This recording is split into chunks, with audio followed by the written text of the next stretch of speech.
What's going on today, guys? It's Daniel, Mr. Cuervo Racing. Today we are talking about the standard length monster.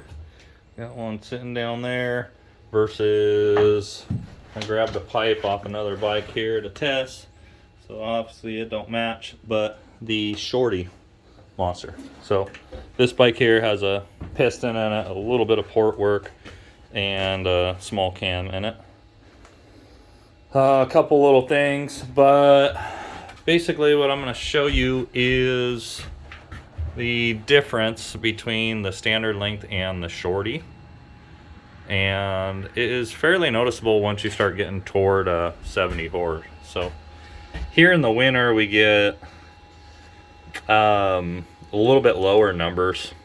We're starting to get some little better weather, but it seems the bearings and whatnot are a little tight on the dyno. So here we are, we have this blue and green runs are both on the standard length. So I got two runs fairly consistent. I'm going to take out, let's say, the, how does that look up there? We'll leave the blue one in, it's the highest of the two. And I did a few other changes in between here, but did two runs on the Shorty exhaust. Oh, I got my finger in the way. On the Shorty exhaust. And let's see, kind of the cleanest of the two is this number 16. So we're gonna run with it. Okay. So now we're looking at just the standard length versus the Shorty.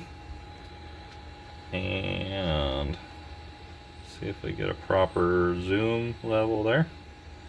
Come on, come on. There we go. Okay. So you can see the torque number is almost the same. The horsepower number is within a horsepower. But we see, so here's our peak number range. So those are very close to each other right there, within half a horsepower. And our peak torque range right in here, within half a peak horsepower right here, it's almost identical. But where we see the difference is in the rest of the power band.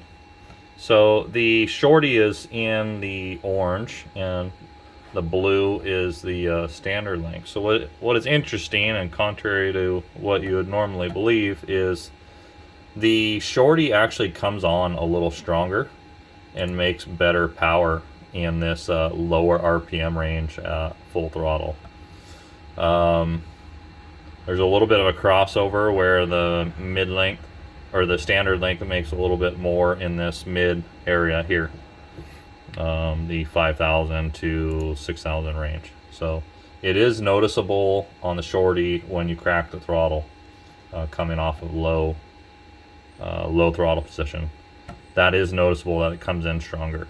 And then the top end here, even though we only have half a horsepower peak, right here it's a little over a horsepower change. Right here is almost 2 in this area in the after peak, in the over rev. So that is fairly noticeable. As we start going up, making 70 horsepower and above, this becomes more prominent. So something to consider if you are trying to choose which length to go on the exhaust, and what your plans are for the future. So this is the point where it becomes noticeable enough to say something about it, is the high 60s. So this particular bike was not doing quite what I wanted it to do, and decided to throw this exhaust on there and see if that was the answer, and it was. So there you have it. We'll get back to making some more videos, but take the silencer length into consideration based off of what your long-term goals are. Alright guys, that's it. We'll talk to you later.